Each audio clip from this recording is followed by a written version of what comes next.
Welcome to MSP Unplugged's Emerging Vendor Series. I'm your host, Paco Lebron. Join us in this new series highlighting ConnectWise PitchIT contestants as we highlight an emerging vendor who is changing the game and making a big impact in the MSP space. But before we go into that, I want to go ahead and speak about our in-person event, and that is TechCon Unplugged. TechCon Unplugged will be in Woodbridge, New Jersey, September 7th through the 10th at the Delta Hotels Woodbridge. Join us for an evening mixer as we kick off 2.5 days of content to help better your business, save money, save time, and most importantly, improve your services. This show is for any size IT solution provider, so this is the place for you. Tickets are on sale for $349. Head over to techconunplugged.com and get your tickets today. All right, everyone. It is another Friday, which is recording, and this will be released sometime in the next week. And we got none other than my co-host. We have Sean Lardo over at ConnectWise in the role of Economy Evangelist. Sean, how are you today? I am doing well, Paco. How are you, man? I'm doing well. But I'm super excited to chat with our guest today. We Mm-hmm. have Naren over at Telivy, who is the co-founder and CEO. Naren, how are you today? I'm doing well. Thanks for having me. Very cool, very cool. Now, Naren, we want to go ahead and dive in a little bit about what is it? Tel Aviv is how you pronounce that? Telivy? Yep, Tel that's Aviv? right. All right, perfect. And so we want to talk a little bit more about Tel Aviv. But before we go into that, I want to hear a little bit about your journey and kind of how you kind of came to the space and how Yeah. the formation of Tel Aviv came about.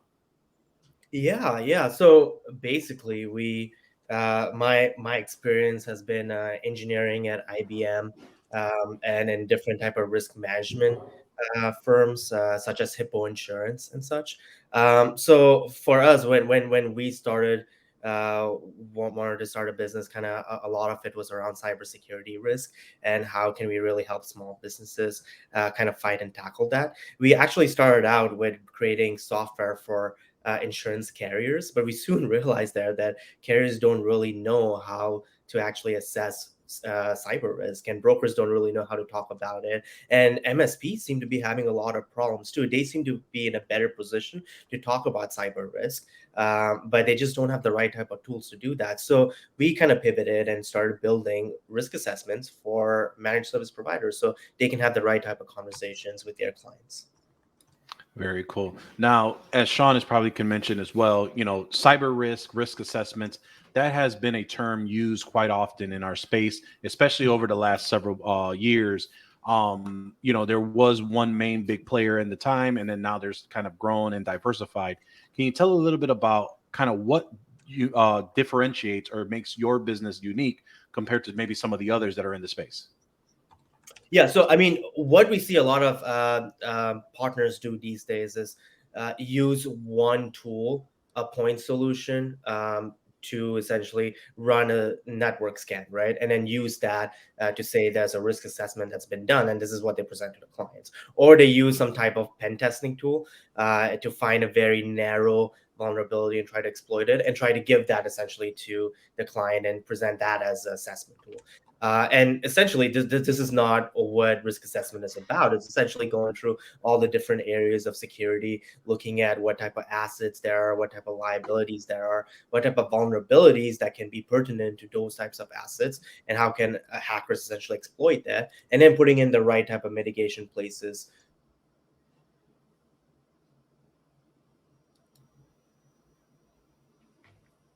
I think Naren had froze on us there. I was like, was it me or Right, that's what I was looking at as well. Hey, Naren, I think you froze a little bit for that. Can you Eh, finish that last statement for us?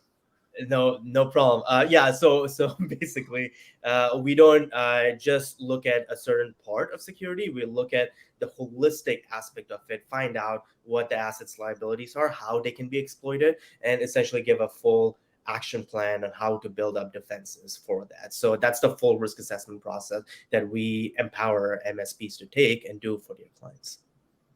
Gotcha. Okay, we'll dive into that a little bit more here in a bit. Sure. But a part of this emerging vendor series, you are a PitchIT contestant in the PitchIT program.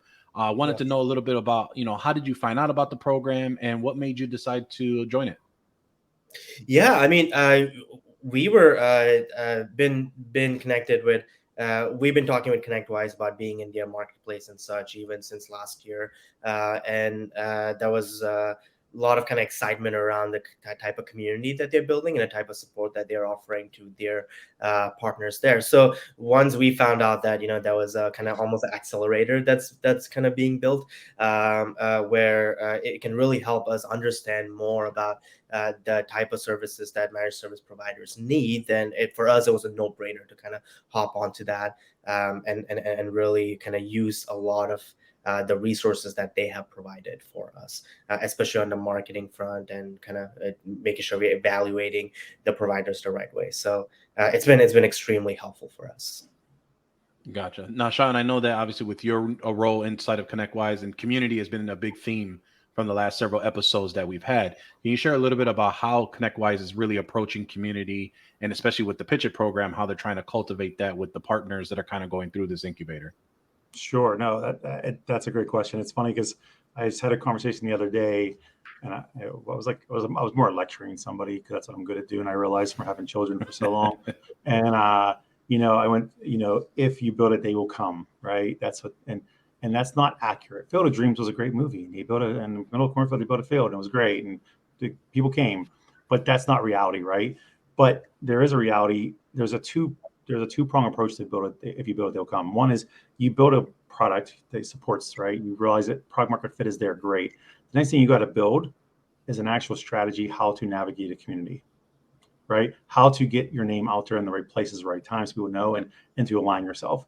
As you know, ConnectWise, ConnectWise has always been a pretty big community company in general, right? From especially due to the conferences, the IT Nation Connect always was a staple, right? Then they entered into when they acquired HTG with Evolve, which is now Evolve, right? And the user groups and all that. So community is a big part of it. The challenge is, and me from being in a startup world for so long, was how do I get into these communities, in these ecosystems, and how do I thrive, right? These guys are all bootstrapped, just like I always was. And the challenge I always had was, when I got to spend money, I got to be serious about it, right? So ConnectWise and what PitchIT has turned into as well is not only helping them with the product market fit, not helping them with mergers, acquisitions, sales, and marketing, but also just where to go to invest. Make wise investments in the right places, and how to really complement on that. And community is a big part of that. And as you know, Paco, because you're in this in all different ways. The challenge has always been is how do you get all the vendors together to talk about a complementary offer that's going to make sense? How do you get them and how do you get the MSPs to understand it, and where should they go to do it? How do you have the best party, essentially? Yeah. And you actually said something really quick that I wanted to highlight, is the fact that, the concept of build it and they will come is such a misconstrued phrase in our industry, especially early on. I think that we all have had peers that may not be in this industry anymore because they were told, hey, grab all the biggest and brightest tools from the biggest makers and spend the thousands of dollars with resources that they don't have, and you're going to have the clients banging on your door. And what they've soon realized is either A, they went outside of their depth and resources and strained on themselves, and B, they weren't charging enough. And so they end up being burnt out, and then they ended up not being able to adhere to a lot of the things that they would like to do. So ultimately they ended up leaving the space, which just left a bad taste in a lot of end users' mouths on that, but also the big fact of that you don't need to go and do the biggest and grandest when you really have the ability to do what you need to do at the pace of what you need to do. Like when we first started, it was a screwdriver and a laptop, then going ahead and moving on to the next tools. And as we kind of grew into things such as security and compliance, you don't need to partner with the biggest and greatest company. There are companies that are entering the space that may have more bleeding edge technology because they are a little bit more nimble. They are a little bit more easier to adapt to. And, companies like Naren, you have the ability probably to talk to a smaller team, but also have that one-to-one relationship. And that's kind of also been a theme for this whole series, is the relationships you build to understand that they aren't going to just go away after X amount of months because they couldn't crack it into space. Main point of the PitchIT program is helping educate and teach them to all that. But going back to you, Naren, I just wanted to ask you, what did you think so far about the program? And I know you had some comments as well before I had talked, so I wanted to hear some of those feedback you had as well. Yeah, so I mean, so my team is essentially a team of engineering and product folks, basically, right? And we came into this thinking that we're gonna build a product, it's gonna work really well, and then we're gonna basically start a whole sales pipeline and then sell that over. But we're soon realizing that the product itself is only part of that solution. There's all these other parts of that solution. There's the support aspect of it, right? And then there's the education aspect of it. How do you make sure that our users, managed service providers, can actually use the tool that we're building? And then the support part is, when there is something that comes up, when something needs to be debugged, how can we give them the best support around it? And then also like anything that, like feedback, essentially, how do you gather the right type of feedback and keep building the product in a way that satisfies the requirements of an ever-changing landscape, right? So and I think one of my first calls, even with Sean, it was really kind of eye-provoking. One of the first things he told me was just go to different communities and just ask them how you can be of help to them in different ways, and then they would all almost kind of like incorporate you into whatever they are doing, and that's the way kind of like word spreads. But more importantly, it really helps us learn about the problems of the user and the user themselves, right? So I think that's essentially kind of like what we've been looking forward to, and we were an extremely user kind of obsessed company. So for us, at the end of the day, it really does matter. Are we providing enough value to our partners? And that comes in the form of multiple different things, not just product, but also building tools, community, content, support materials, everything that can really benefit them at the end of the day to make sure that they can provide enough support to their clients.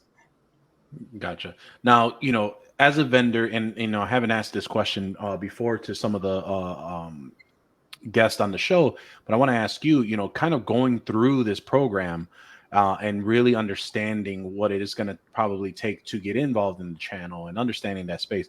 What would you say from before you started to kind of where you are now? Have you made any adjustments in your business right now of how you're trying to bring to market? Has there been anything that helped you understand things a little bit better? And then are you looking to make changes if you haven't already within the business by going through the program? Yeah, definitely. I think for example, one of the things that we said earlier was that we wanted just a linear sales process, and one of the things that we talked about in the program itself is how kind of the marketing aspect is almost like a flywheel where we can provide a lot of different content, provide a lot of different webinars ourselves, do a lot of partnership program with other vendors and create a marketplace almost. So it's not just a linear thing. It's almost like how can a user benefit a lot even before they even try out our product itself, right? How can they kind of benefit from that whole flywheel approach kind of going forward? So I think that was really helpful to us. I think another aspect just kind of coming on top of my mind was the whole OML approach of really kind of evaluating our partner and really find out where in the maturity process and in the business maturity process they are in terms of the business itself. And different business obviously requires different requirements, right? And how we can help them out. So I think kind of customizing a lot of our reach outs and materials depending on where they are in terms of their maturity has been really helping us and serve our prospects a lot better as well. So, going into can I jump in for 1 second? So when you're talking about customizing based off maturity, are you helping them to identify the maturity level, or is this something they're coming to you with? I think during the discovery call itself, it's a conversation that we have and find out essentially what type of, for example, cybersecurity services they're already offering, how are they looking at it from their client, what type of verticals their clients are in, and how do you, there's different regulations for different verticals and such. So kind of like doing it almost as a team kind of brainstorming approach. Right? So is it necessary for maturity level from MSP and for end user, or is the maturity conversation, the OML, more about the MSP themselves? It's a little bit about the MSP themselves, but how they're kind of viewing the market and what's their go-to-market approach. Yeah. Right? How they're seeing the users. So I think that's kind of very helpful. I mean, at the end of the day, the kind of like where that cash flow is flowing through is from the end client. So that part is very important. But also how the actual partner also kind of looks through that and filters through that is also helpful. So we look at both. Cool. Okay. I'm shutting up on Gotcha. for now. No, that's all. So kind of keen from there. Why don't you talk about a little bit on how it is to work with the business? If there is someone that is looking to kind of understand a little bit about compliance risks or security risk and getting their risk assessments taken care of, or because maybe this is someone that has been in doing managed services for so long, but they're trying to stay relevant. They've been doing a lot of IT support, but they don't understand cybersecurity, or they are, but they're kind of just winging it, right? And they were really trying to understand a little bit better. They hear about you and they want to know a little bit about more. Can you walk me through the process of someone engaging with your business and then kind of going from prospect to partner, and how does that journey look like and the time frame it takes to kind of go through that journey? Yeah, I mean, so I think a lot of the pattern that we're seeing in the market right now, or at least when we work with our partners, is that they essentially start out looking at the technical details, or relying on the tools aspect of it, right? And trust me, like I'm an engineer myself, I love to kind of nerd out on what type of kind of the tools that we're using, how it's being used, what type of other alternatives there are. But we encourage them to almost take the opposite approach on what is the end goal essentially, right? And how do you kind of really convey to your customers the message that they really care about, which in this case is, instead of just being an IT service provider and just providing the software or the different type of hardware they need, be a true risk advisor to them. It's been no other time like before has digital exposure has been increased by this much for small businesses, and more they have to rely on compliance regulations. They need to rely on business continuity, making sure that's being fulfilled, and just protecting their customers' data. So how do you look at all those risks and then work backwards to kind of making sure you can identify what those needs are, and then what type of tools you need, what type of kind of right practices you need to be able to have the right setting in place. So we're kind of taking that approach essentially, and depending on the different type of maturity models, we can get anywhere between getting them on a discovery call to kind of getting them fully situated with our platform within a couple of weeks, to anywhere between a month or so, month and a half. But there is definitely an education process that's going, and we're fully invested into making sure we educate the clients and our partners and your clients itself. Now, does that conversation? Go ahead. Can I ask one question real quick here? So, or just maybe state something that what I heard, and you can correct me. So, being a risk advisor, basically, you're almost going as a business partner to them. That's what it sounds like to me. Like it's a collaborative conversation for you. Exactly. Yeah. It's how can we be as collaborative with them as possible? How can we, make sure that understand what their needs are and their clients' needs are, and kind of respond to them proactively. So that's like, which is also why we're investing heavily into the education part of our offering. Got it. Okay. Thank you. Gotcha. And piecing into and going off of that, where you mentioned the conversation, does that conversation change for someone that may have a process down, and really you're going into the conversation of unseating an incumbent, right? And they have a similar tool that they may be using, but yours to differentiate. How does that conversation change, or does the conversation stay the same when it comes to the education and the importance, and how you try to see if you could do business with that MSP so that you can differentiate yourself with maybe something that they're using right now? Yeah, I mean, for us, since we are coming from the whole collaborative, consultative approach, it's very important to us for us to know what their current workflow is, if there's a workflow at all, and then if there's no workflow, that's good for us because we can help them implement that. And then if they do already have a workflow, we can try to see how we can fit into that workflow itself and work together on exactly what they need. So our platform, all it does, just to be kind of very specific out there, is we provide the cybersecurity risk assessments, and we help bring visibility into the liability and stuff they have. But we don't help with we don't do the remediation parts of it. So for that, we partner with other vendors and help, kind of provide if it's patching, or if it's encryption, or if it's isolation, whatever that might be. We work with other vendors. So for the remediation aspect, we love to work with your existing solutions as well, and make sure that they can fit into our process. But where we really specialize in is making sure that you have unfiltered liabilities into your client's business, and how does that match to their regulations and their needs and such. So with someone engaging in the platform, for example, your tagline is you help automate cyber risk assessments. And there are those that you would run a scan, they would get a report, and they say, hey, here you go. Here's all the liabilities. Go ahead, have fun. These are all the things that you need to have addressed. With your business, when it generates the reporting and the dashboard, I'm assuming inside of the platform, is there a conversation that happens afterwards, or how is the information delivered to the MSP so that they can better intake it and then have that conversation with the client? Is there client-facing reporting in your platform?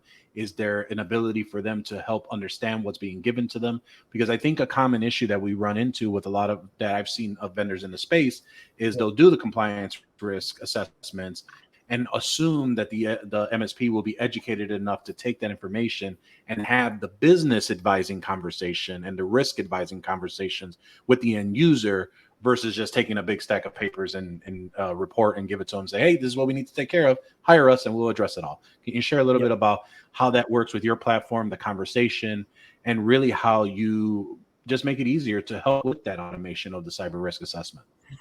Yeah, no, absolutely. So our platform essentially integrates and employs close to over 8 different tools. You can think of PII, vulnerability, password analyzer, as a bunch of things. But in the report, we do have some of those findings in the report. But the way we summarize it is around 5 different areas of security, right? So data, what type of PII sensitive data that you actually have. I mean, that's an asset in itself and can be a liability. Network. So what type of vulnerabilities that you have on your network, what type of devices that you have. We look at IAM policies, so what type of kind of restrictions or access that those assets and liabilities have. We look at social awareness and training. So like, are your employees actually trained to kind of handle all these types of assets that you currently have? And then the last one is applications, right? So what type of software are you using, and is any of them risky and such? So we are kind of making the translation layer itself where we're talking about things in terms that the end user can understand, not necessarily from like a CVE perspective, not necessarily from a what type of sensitive data files that you have perspective. So we're kind of removing all that. And then the kind of the next version of the product in itself is, turning it into A, compliance. So what does that really mean for regulations perspective?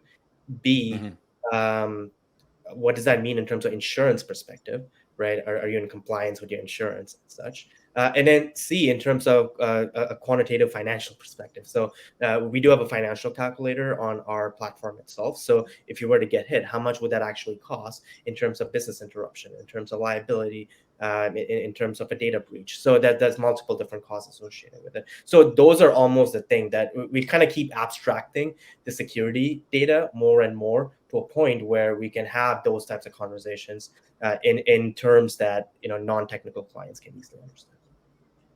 Gotcha. No, that makes sense. So you're giving them, so you're helping with the business conversation, period, that it boils down to. Absolutely. Yes. So that's the difference. It's the difference between tech and a sale is business conversation. Yep. Right.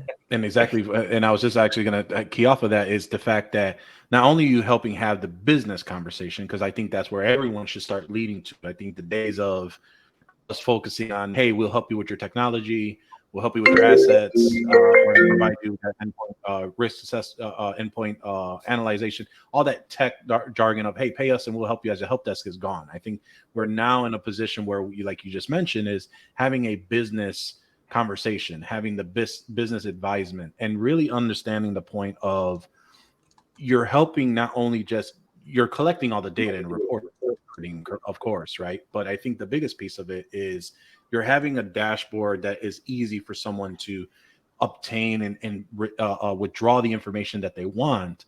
Because I know that as me as a salesperson, I'm trying to go ahead and look at, all right, I know what's important to this client. You've given me 5 pillars. Was it 4 or 5 pillars that you had mentioned, or 5 segments? It was data 5. So you've given us 5 areas that one of these areas are definitely, if not more, are going to be important to the business owners. So now instead of me sifting through trying to figure out, okay, how am I going to word this conversation that we're going to raise their prices because their whole network is in a disarray. I now have the ability to look at these 5 areas and say, hey, look, Mr. Customer, or Mrs. Customer, you have this concern that you came to us at this initial point. We've done this, our due diligence. We've done your risk assessment. Here's where we're concerned. And not only are we concerned about these areas, this is where we're going to have a conversation of what does it mean for your bottom dollar? How do we go ahead and help you save some percentage on your cyber insurance policy because we've helped with some of these items? How are we going ahead and including costs because of a platform fee or a service that we offer to adhere to these? So I think what your platform, from what you're telling me, is that it allows to have that business conversation not only easier with the client, but also easier for us as MSPs to understand for those that don't have the time. Or, Sean, how many times have you been given a prospect and you have somewhat of an idea of the persona, you know what it is, and you've been given an information to try and make that sale? And any of the businesses you've been a part of, something quick and easy is always going to be beneficial than trying to spend all the time on research, and hopefully you're going to hit the target. Absolutely. Okay. So let's just make it simple.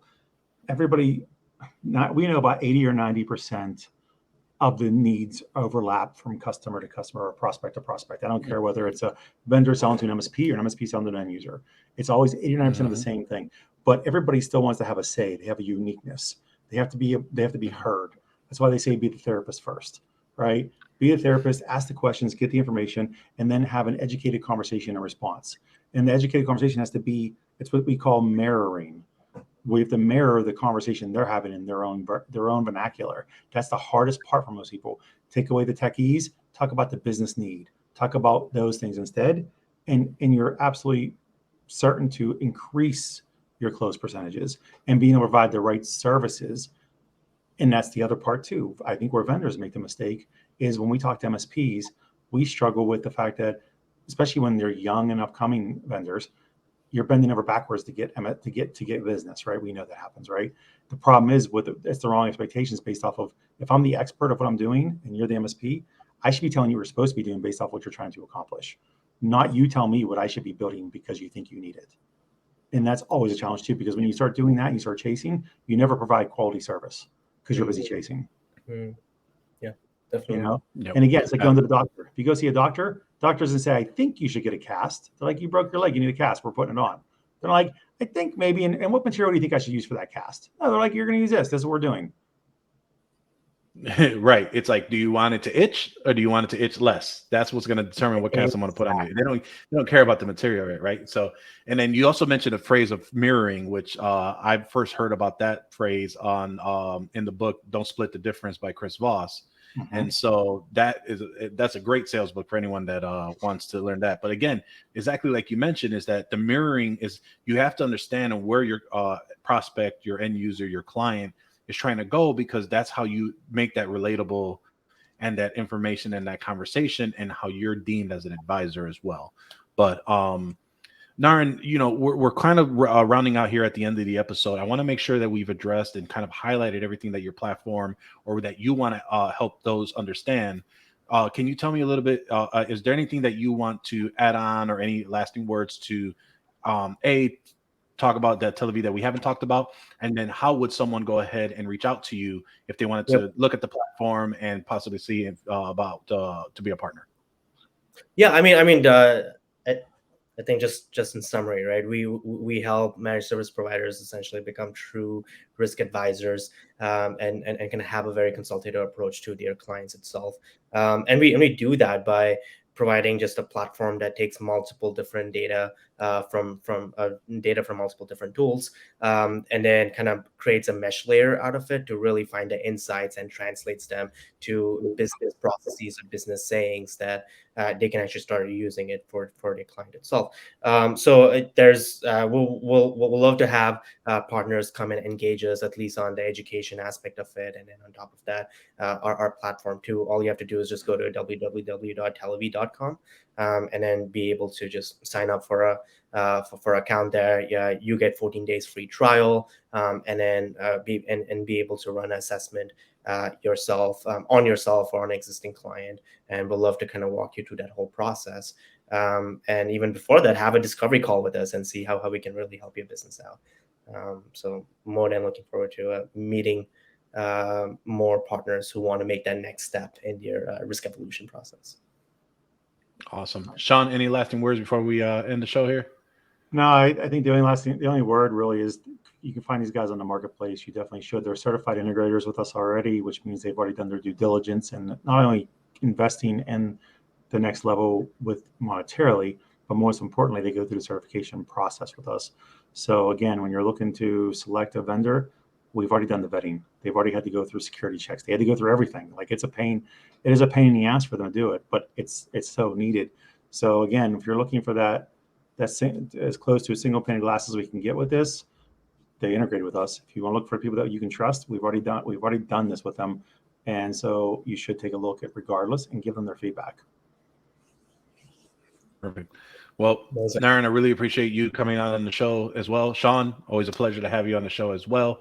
And appreciate all of you for watching. Tune in every Wednesday and Thursday to catch more of this series. Watch the video podcast on youtube.com/MSP Unplugged. Like, subscribe, and hit that notification button to be notified whenever a new episode is available. Thank you for watching, and we will see you next time on MSP Unplugged.